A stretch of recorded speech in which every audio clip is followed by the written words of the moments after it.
మళ్ళీ వాళ్ళ ఓట్లేయాలా లేదా, ఎవరికి ఓట్లేయాలి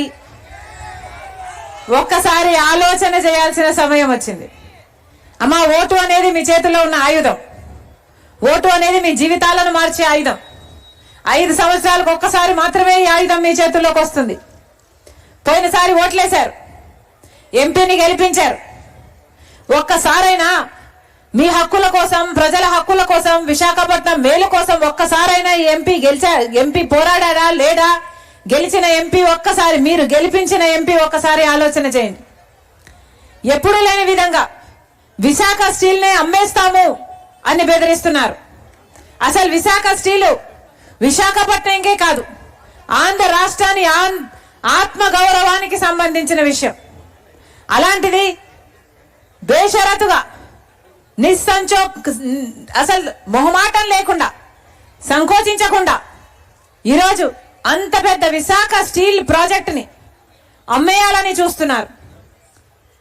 గంగవరం పోర్టును చూశాం, కేవలం 600 కోట్ల రూపాయలకు, కేవలం 600 కోట్ల రూపాయలకు గవర్నమెంట్ వాటాను అమ్మేశారు జగన్మోహన్ రెడ్డి గారు. అసలు ఈ ప్రాజెక్టు రాజశేఖర రెడ్డి గారు 30 సంవత్సరాలకు మళ్ళీ గవర్నమెంట్ చేతుల్లోకి వచ్చేటట్టు డిజైన్ చేస్తే, అదే ఆయన కొడుకై ఉండి జగన్మోహన్ రెడ్డి గారు అవసరమే లేదు అని కేవలం 6,000 కోట్ల రూపాయల ప్రాజెక్టు వాల్యుయేషన్ చేసి అమ్మేయటం జరిగింది. మరి రాజశేఖర రెడ్డి గారి ఆశయాలను నిలబెడుతున్న వాళ్ళు జగన్మోహన్ రెడ్డి గారు అవునో కాదో మీరు నిర్ణయించండి. మీరు గెలిపించాడు, వైసీపీ ఎంపీని గెలిపించాడు. విశాఖపట్నం మళ్ళీ అదానికో, అంబానీకో, మిట్టల్కో ఇలాంటి వాళ్ళ కట్టబెట్టే ప్రయత్నం జరుగుతున్నా మీ ఎంపీ, మీరు ఓట్లేసి గెలిపించిన ఎంపీ ఒక్కసారైనా మాట్లాడా? ఒక్కసారైనా కొట్లాడా? మరి ఎందుకేయాలి వీళ్ళకు ఓట్లు? ఎందుకేయాలి వీళ్ళకు ఓట్లు? ఎమ్మెల్యేలు ఉన్నారు, వైసీపీ ఎమ్మెల్యేలు ఉన్నారు, తెలుగుదేశం ఎమ్మెల్యేలు ఉన్నారు.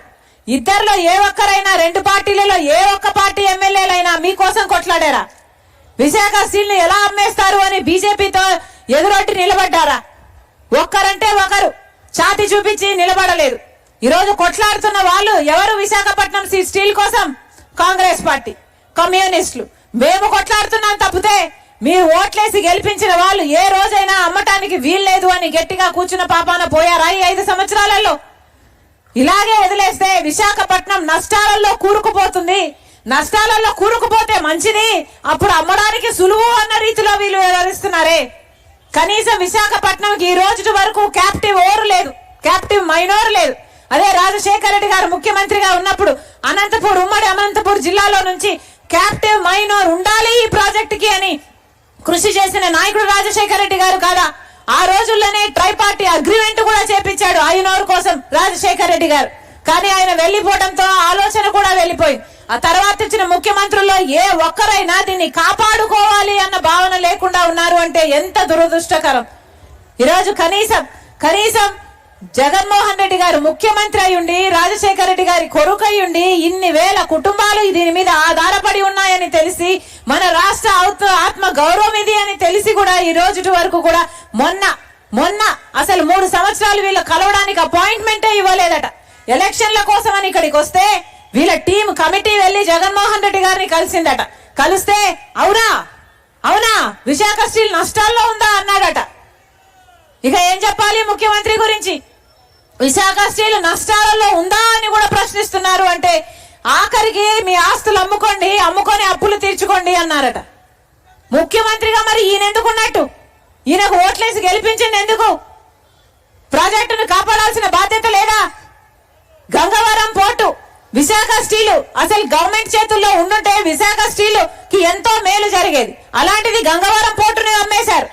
ఈరోజు కనీసం ఎన్ఎండిసి నుంచి వచ్చే సరుకైనా సరిగ్గా కాస్ట్ గా ఇవ్వడం లేదు, కనీసం కోలు ఇవ్వడం లేదు, కనీసం రైల్వేలో కనీసం వసతులు ఇవ్వడం లేదు. ఇలా ఒకటి కనుక ఈ ప్రాజెక్టుకు ఉన్న కాళ్ళు చేతులు మొత్తం ఒకటి నరికేస్తే మొత్తం మొండి చేసి నష్టాలలో చేసి దీన్ని అమ్మేయాలి అనే కుట్ర స్వయంగా జగన్మోహన్ రెడ్డి గారి రాష్ట్ర ప్రభుత్వము, బీజేపీ కేంద్ర ప్రభుత్వము చేస్తున్నారు అంటే ఇక వీళ్ళకి ఎందుకు ఓట్లు వేయాలి? ఒకసారి ఆలోచన చేయండి.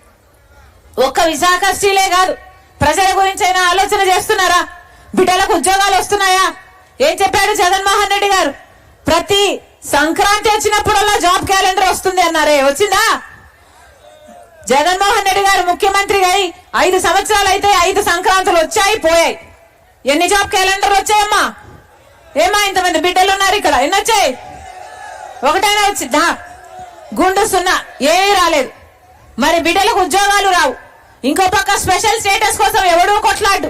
ఓ పక్క చంద్రబాబు గారు ముఖ్యమంత్రిగా ఉండి స్పెషల్ స్టేటస్ కోసం కొట్లాడలేదు. జగన్మోహన్ రెడ్డి గారు 5 సంవత్సరాలు ముఖ్యమంత్రిగా ఉండి ఈయన కొట్లాడలేదు. మన స్పెషల్ స్టేటస్ కాస్త బీజేపీ పార్టీకి తాకట్టు పెట్టారు.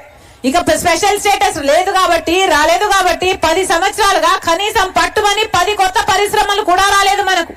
మరి మన రాష్ట్రం ఎలా అభివృద్ధి చెందాలి? మన బిడ్డలకు ఎలా ఉద్యోగాలు రావాలి? ప్రత్యేక హోదా వచ్చినుంటే ఒక్కొక్క నియోజకవర్గానికి కనీసం 50 నుంచి 100 కొత్త పరిశ్రమలు వచ్చేవి. ఎంత అభివృద్ధి జరిగి ఉండేది, బిడ్డలకు ఎన్ని ఉద్యోగాలు వచ్చిండేవి, మన రాష్ట్రం ఎక్కడికో వెళ్ళిపోయి ఉండేది. కానీ ఈ రోజు ఏముంది? కనీసం రాజధాని అయినా ఉందా? తలెత్తుకొని చెప్పుకోవడానికి ఇది మా రాజధాని అని చెప్పుకోవడానికి ఒక రాజధాని కూడా లేకపోయినాయి. చంద్రబాబు గారు ముఖ్యమంత్రిగా ఉన్నారు, అమరావతిని సింగపూర్ చేస్తానన్నారు. 3D సినిమా చూపించారు, ఏమైంది? అమరావతి కాస్త భ్రమరావతి అయింది. అయిందా అమరావతి? ఒక్క పర్మనెంట్ బిల్డింగ్ కట్టలేదు చంద్రబాబు గారు. ఇక జగన్మోహన్ రెడ్డి గారు వచ్చారు, ఈయనకు ఒకటి సరిపోలేదు, 3 రాజధానులు అన్నారు. వచ్చినాయా? 3 వచ్చినాయన్నా? కనీసం ఒకటి కూడా లేకపోయి అందరికీ అన్ని ఉన్నాయే. బెంగళూరు ఉంది, హైదరాబాద్ ఉన్నాయి, చెన్నై ఉంది. మనకేముందన్నా? మనకేముంది? చేతిలో చెప్పు ఉంది, నెత్తి మీద కుచ్చు టోపీ ఉంది. ఒకసారి ఆలోచన చేయాల్సిన అవసరం ఉంది. ఓట్లు వచ్చే సమయం వచ్చింది, ఓట్లు వేసే సమయం వచ్చింది కాబట్టి ఆలోచన చేయండి అని అంటున్నాం.